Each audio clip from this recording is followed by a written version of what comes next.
আসসালামু আলাইকুম viewers, welcome back to my channel. কেমন আছেন আপনারা সবাই? আশা করি যে যেখানে আছেন ভালো আছেন, সুস্থ আছেন। তো অনেক অনেক অনেক মাস পরে একটা রেসিপি ভিডিও নিয়ে আপনাদের জন্য হাজির হলাম। সামনেই আপনারা দেখতে পাচ্ছেন, খুবই সিম্পল এবং মজাদার, ঝটপট তৈরি করা যায়। খুব তেমন বেশি সামগ্রী লাগেও না। তো এই রেসিপিটা আপনারা ট্রাই করতে পারেন। এটা ফ্রাইড রাইস, সাদা ভাত, পোলাও সব কিছুর সঙ্গেই খেতে পারবেন। তো এই রেসিপিটি আজকে আপনাদের সঙ্গে শেয়ার করবো। আশা করি আপনাদের ভালো লাগবে। আপনারা ট্রাই করে আমাকে জানাবেন। আর চ্যানেল নতুন হলে সাবস্ক্রাইব করতে ভুলবেন না। একটা লাইক করবেন, কমেন্ট করবেন, পাশে থাকা বেল বাটনটাও বাজিয়ে দিবেন যেন নোটিফিকেশনগুলো আপনারা পান। আসলে অনেক কিছুই রান্না করা হয়, কিন্তু ওইভাবে ভিডিও আমি করি না রেসিপির।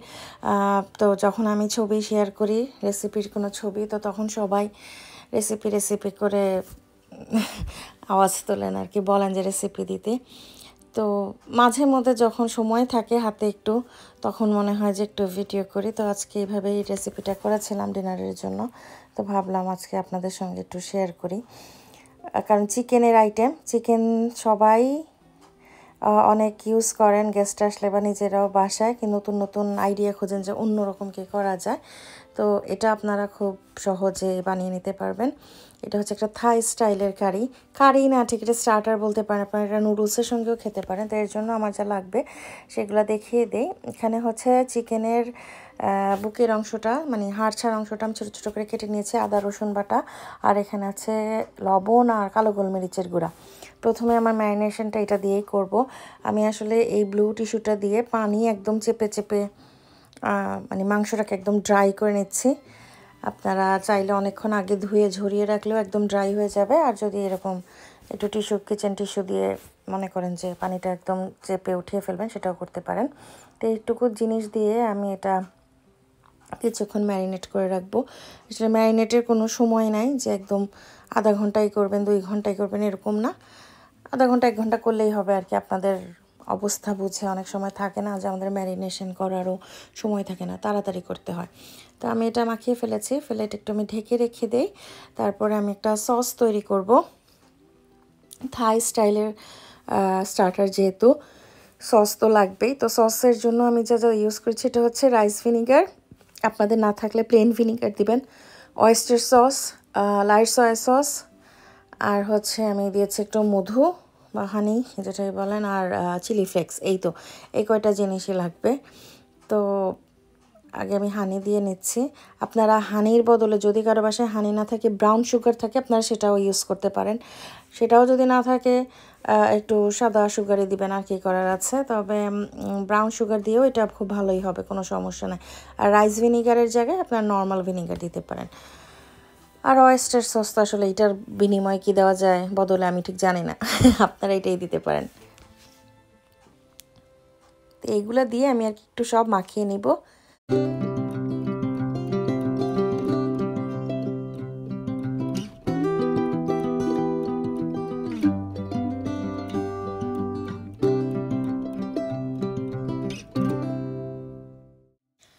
এর সঙ্গে আপনারা চাইলে সসটা, যদি আপনাদের কাছে মনে হয় যে অনেকটা থিক লাগছে, কারণ অয়েস্টার সসটা কিন্তু একটু থিক হয়, তো আপনারা এর সঙ্গে পানিও মিক্স করে নিতে পারেন।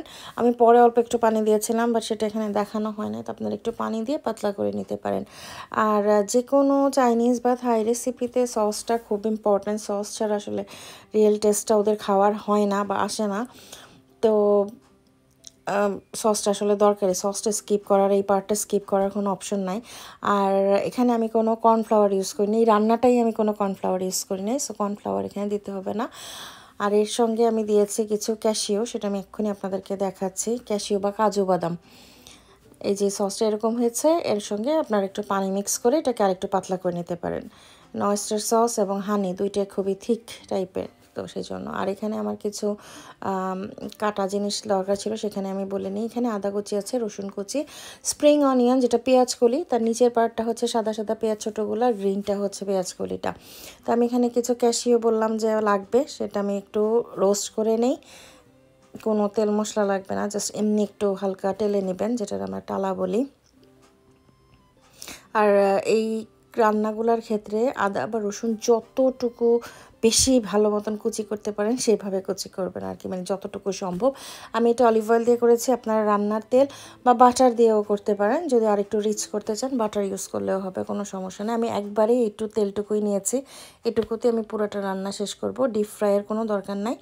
এই যেভাবে ভেজে নেব মুরগির মাংসগুলোকে। আর মাংসটা যেহেতু ব্রেস্টের পার্ট প্লাস হচ্ছে হাড্ডির ছাড়া এবং অনেকক্ষণ ধরে ম্যারিনেশন করা আছে, তো এখানে আর কি কোনো সেদ্ধ হতে খুব বেশি সময় লাগবে বা আলাদা পানি লাগবে কিচ্ছু লাগবে না, এবং চুলা কমানোরও দরকার নেই। এমনি হাই আছেই আপনার মাংস থেকে পানি বের হবে, সেটা শুকাতে শুকাতেই মাংস সেদ্ধ হয়ে যায়, আলাদা করে পানির এখানে দরকার নাই।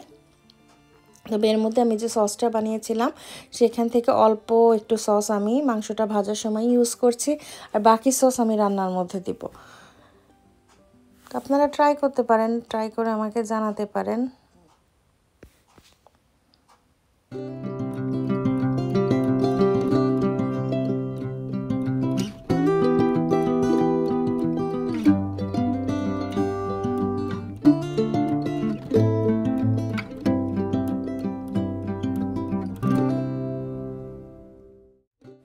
মাংসটা কিন্তু আপনাদের দেখালাম, আমি মাংসটা সিদ্ধ হয়ে গেছে, ভাজা ভাজা হয়ে গেছে।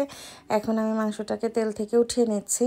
আর আমি আগে যেমনই বললাম যে আমি একদমই ওই একই তেলে সবগুলা রান্না, মানে পুরাটা রান্না করেছি, এক্সট্রা আর কোনো তেল ইউজ করিনি। তো আপনারা যদি চান এর সঙ্গে আরও তেল বা বাটার ইউজ করতে পারেন।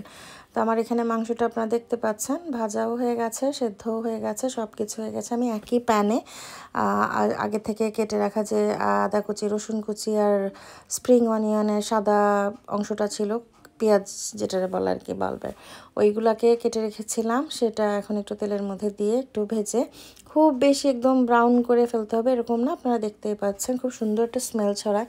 আর যদি বাটার দেন তাহলে তো আরও সুন্দর স্মেল ছড়াবে। তো ওর মধ্যে আমি মাংসগুলো দিয়ে দিলাম, এর পরের পাট আসলে সব খুবই ইজি। এরপর এখানে আগে থেকে যে রোস্টেড আমার বাদামগুলো ছিল সেটা আমি ঢেলে দিলাম। এরপর এর সঙ্গে যে বাকি আমার সসটুকু ছিল আগে বানানো, সেই সসটুকু আমি দিব। প্লাস হচ্ছে সঙ্গে স্প্রিং অনিয়নের যে গ্রিন পার্টটা সেটা একদম নামাবার আগে দিবেন, কারণ ওটা খুব পেঁয়াজ পাতা যেহেতু খুব নরম, বেশি ভাজলে বা অনেকক্ষণ চুলায় রাখলে ওটা কালো কালো হয়ে যায়। তো এর মধ্যে যেহেতু আমি কোনো কর্নফ্লাওয়ার দিই নাই, তো এটা খুব যে ঠিক হবে ব্যাপারটা এরকম না, একটু ড্রাইটাই হবে। একটু কাঁচামরিচ দিয়ে দিচ্ছি, ঝাল আপনাদের ইচ্ছা মতন দিবেন, যদি এখানে দিতে মন না চায় সেটাও আপনারা স্কিপ করতে পারেন।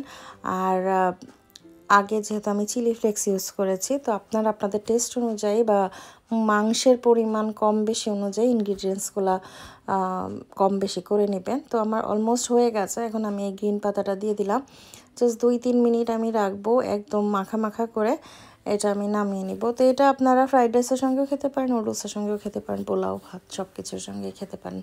তো খুবই সিম্পল একটা রেসিপি, তাড়াতাড়ি বানানো যায়। কয়েকটা স্টেপ আছে, যদিও আপনাদের কাছে মনে হবে যে এত কিছু করব, বাট খুব কঠিন কিছু কিন্তু না, যদি বাসায় জিনিসপত্র থাকে আর কি, খুব কষ্ট হবার কথা না। বিকালে নাস্তার জন্য বা গেস্ট আসলে আপনারা ঝটপট করে করে দিতে পারেন। তো এই হচ্ছে আমার ডিশের ফাইনাল লুক। উপরে আমি একটু রোস্টেড তিল, যেটা বলে সাদা তিল, সেটা ছড়িয়ে দিয়েছি। তো আশা করি আপনাদের কাছে ভালো লাগলো। আজকে বিদায় নিব, সবাই ভালো থাকবেন, সুস্থ থাকবেন, আমাদের জন্য দোয়া করবেন। আবারও আসবো নতুন ভিডিও নিয়ে। আজ তাহলে আসি, আল্লাহ হাফেজ।